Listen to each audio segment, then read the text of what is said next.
What feels illegal in math, but really isn't? Amazing and elegant solution to the following problem. A king has 1000 wine bottles and 10 prisoners, and he wants to use those prisoners to figure out which wine bottle contains the poison.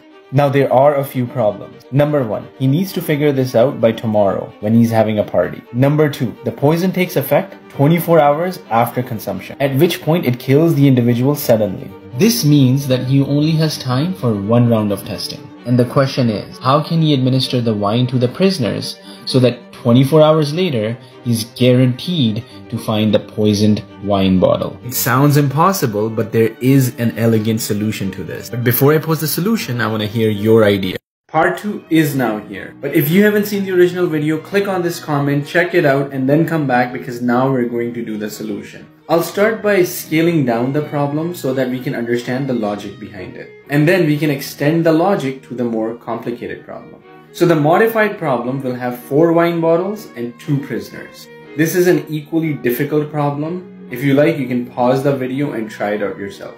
We'll start by understanding this chart. We have prisoner A and prisoner B, and along the vertical, we've got the 4 wine bottles. So only prisoner B will drink the first wine bottle, and only prisoner A will drink from the second wine bottle. So far so good, because if prisoner B does not survive, then we'll know that it's the first wine bottle. And if prisoner A does not survive, then we'll know that it's the second wine bottle. And at this point, most people will get stuck. Because if both prisoners survive, then there's no way of knowing if bottle 3 contains the poison or bottle 4. Now here's why this solution is so interesting.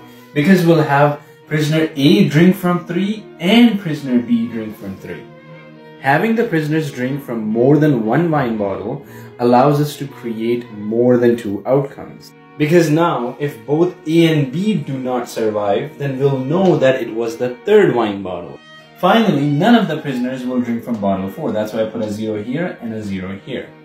This means that if they both survive, then it must be bottle 4. So it turns out that by overlapping the wine bottles, we can create 4 outcomes with 2 prisoners. And it's easy to see why. Because each prisoner has 2 options. Either they're going to drink from a wine bottle or not. So 2 options for prisoner A and 2 options for prisoner B. And so that leads to 4 outcomes, because 2 times 2 is 4. So if we had 3 prisoners, we would have 2 times 2 times 2, or 8 outcomes in total. And when you have 10 prisoners, you can create 2 to the power of 10, which is 1024 outcomes. And that's actually more than what we needed for the 1000 wine bottles. So at this point, I hope you understand the logic. But the question still remains. How do we know which wine bottles do the prisoners need to drink from?